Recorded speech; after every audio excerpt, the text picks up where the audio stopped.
Bueno, seguimos hablando de begonias y contestando a más preguntas sobre estas bellezas.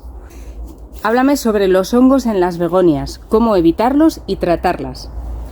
A ver, hay diferentes tipos de hongos. Hay hongos foliares como tipo mildio o irio. Se suelen ocurrir porque las pulverizamos y a la noche quedan húmedas y son hongos de muy difícil erradicación. Entonces, punto 1, no las pulverizamos. Luego hablaremos de la humedad ambiental. Los hongos de pudrición, que son asociados a un exceso de riego, la verdad que es un proceso casi irreversible.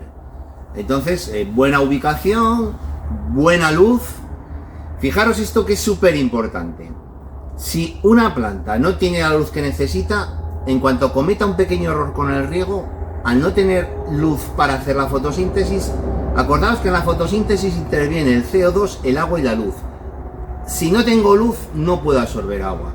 Es una regla bastante matemática, por así decir. Entonces, muy importante tener la begoña con la cantidad suficiente de luz y así si un día nos equivocamos un poquito en el regar, la planta puede reabsorber y evitamos los hongos de pudrición. Entonces, hongos foliares los evitamos con pulverización y los hongos de pudrición con una buena gestión de riego y una luz adecuada. Ok. Y ahora preguntan sobre la humedad ambiental. Pues mira, la humedad ambiental, es cierto que la mayoría de plantas en una humedad ambiental relativamente alta, de un 70, 80%, 60%, depende un poco de la especie, se encuentra mejor, pero también es cierto que la planta tiene la capacidad de aclimatarse y de tolerar humedades más bajas.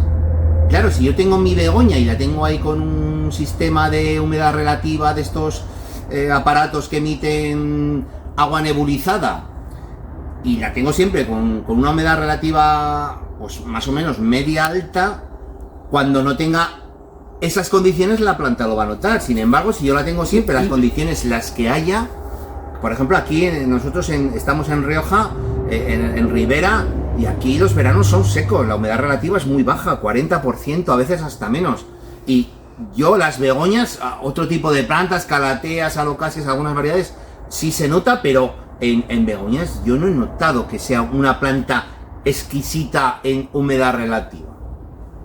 A ver, hay begonias como Amphioxus, unas begonias pequeñitas que, por ejemplo, en terrarios se desarrollan mejor por esa humedad que tienen alta, pero es que la humedad relativa muy alta también favorece el desarrollo de hongos. Entonces, como siempre, equilibrio. Pero en cualquier caso, la begoña, no, bajo mi experiencia, veo que no es tan exigente. Con lo cual, no hay por qué preocuparse de eso. Ok. Otra pregunta dice, ¿les pueden dar el sol directo en interior? Vale, esta es una cuestión que me gusta clara. En interior no hay sol directo. Sol directo es cuando da el sol directamente. Si yo estoy por la calle y me da el sol directamente, me da directamente a la planta, es lo mismo, eso es sol directo. En interior puede haber mucha luz. La mayoría de las begonias agradecen que haya mucha luz. Estar cerca de una ventana que tenga buena iluminación. Pero eso no es sol directo. Sol directo sería sacarla a la calle y que le dé el sol. Vale, ¿les puede dar el sol directo? Pues a la mayoría no. Ahora, un sol de mañana que le da hasta las 10, las 11 o a última hora de la tarde, sé que ya al atardecer, pero el sol intenso a la mayoría las quemaría. Hay que distinguir que hay begonias que se pueden cultivar en interior y otras no. Por ejemplo, begonias Emperflorens, que es la begoña más típica que ahora vemos por los parques y jardines y en los centros de jardinería. Es una begoña que tiene que estar en la calle. Fijaros que begonias Emperflorens, de tenerla al sol a la sombra, hay una diferencia en cuanto al crecimiento muy grande. Entonces esa no se puede tener en interior. Pero todas estas begonias de hoja que veis aquí, que las podemos cultivar en interior, agradecen la luz. O sea, estar cerca de una ventana es una ubicación bastante buena. Ahora, dicho esto, aquí en el cultivo siempre tenemos que aplicar el sentido común. Si yo pongo mi begoña en una ventana al sur, que la tengo todo el día abierta con un escaparate grande, y veo que me sale una quemadura, digo, cuidado, me estoy pasando, la retiro un poco, ¿vale? Pero eso nos avisaría de alguna manera, claro, si se la quema planta, una hoja. la begoña, o sea, no es que se te muera de repente al la begoña, si no tiene la luz suficiente, no tiene a ver, se ve porque está apática, las hojas estarían más lacias, no por riego, sino por falta de luz, más apáticas, no tendría estos tonos tan vivos, el color también delata mucho la falta de luz. Vale, y si te pasas de luz, se quema. Si te pasas de luz, normalmente el exceso de luz en plantas de interior, ¿sí? o en plantas de interior, en plantas que se cultivan en interior, es como si las sacáramos a la calle y produce quemaduras. Vale. Y son muy evidentes. Vale. Ok. Otra persona dice, ¿necesitan ser guiadas o las dejo crecer a lo loco? Bueno, a ver, si son begonias de tipo de porte arbustivo, como estas que estamos viendo aquí, pues no necesitan nada. Pero luego, claro, hay otras begonias que emiten tallos largos. ¿Veis? Claro, si al final la planta no tiene un sitio donde apoyarse y al ser cultivada en interior, que no tiene viento, no crea un almidón fuerte para hacer aquí un tallo que la mantenga bien, pues conviene tutorarlas. ¿Que se cae la begoña y nos gusta el aspecto que tiene? Pues ningún problema. O sea, esto ya es un poco a lección. Es como los Syngonium o los filodendros. Hay veces que los dejamos, que no están en tutor, los dejamos caer y están tan bonitos. Pues la begoña igual, si te gusta así, así. No es imperativo. Ok. Nos preguntan sobre riego y luz y cómo esquejarlas, que eso ya lo comentaste en el vídeo 1, así que escuchad el vídeo de la parte 1 que lo tenéis. Habla también de poda. ¿Es necesario podarlas? Bueno, claro, es que todo esto, vivimos en un país que tiene una climatología muy diversa, ¿eh? No es lo mismo el Cantábrico, el Mediterráneo, el sur, la costa, el interior. Fijaros, tenemos Canarias, Baleares. Eso cada uno lo tiene que ir viendo, si tiene un sitio muy bueno, porque claro, hay gente que las puede tener todo el año en la calle. Todo el año en la calle, en un porche a la sombra, la begoña, vamos, crece y crece y crece y crece. Bueno, pues si el pinzamiento origina ramificación.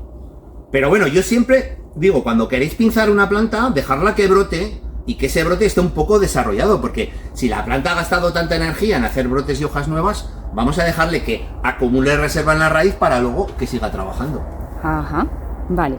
Y ahora la pregunta del millón, que nos la han hecho un montón de personas, es ¿cuál es la más fácil para iniciarse en interior? ¿Cuál es a tu juicio? Pues fijaros, yo no me decantaría por una especie en concreto. Ajá. Vale, hay quien dirá, no, pues para mí begoña res, pues para mí las begoñas de lunares, maculatas, bueno, ya hay tantas variedades, ferox, no, pues yo no me hago con ella, tal. Más que la especie es la ubicación, bajo mi punto de vista. Yo, ¿cuándo cultivaría begoñas en interior? Pues cuando tengo esa ventana grande, ese lugar tan iluminado que me lo permite. Luego la begoña, como suelen tener estos portes, la podemos ubicar en mesas, en estantes, no tiene por qué estar en el suelo como una planta alta, que puede ser un ficus, una dracaena. Entonces, en principio, si tienes la luz necesaria para cultivar una begoña, cualquiera de ellas te podría ir bien. No, yo no te diría pues la Ferox o la Kane o la Angel Wings o cualquiera. Ok. También nos preguntan que de las maculatas, ¿cuál es pueda ser la más sencilla? Pero estamos en lo mismo, ¿no? Pero más o menos son parecidas. Todas las begoñas así de lunares, tipo maculata, de hojas grandes, etcétera. Vale. Es clave en entender la luz y gestionar bien y espaciar bien los riegos. Y sobre todo que nunca tengan agua retenida. Eso es importantísimo. Ok, pues yo creo que le vas a contestar, ya le has contestado a esta persona que dice: tenemos una maculata que solo quedan 4 palos y saca hojas pequeñas y rápidamente las tira. Sí. Bueno, esto estamos hablando de planta estresada, ¿vale? Las plantas estresadas pueden volver a su estado anterior, pueden recuperarse y tal, sí. ¿Qué ocurre con las plantas estresadas? Y sobre todo cuando cultivamos en interior, que es una cuestión de tiempo. Hay veces que tenemos una planta estresada, la dejamos ahí como un poco abandonada y pasan 6 meses, pasan 8, pasan 12, 14 meses y la planta se ha recuperado.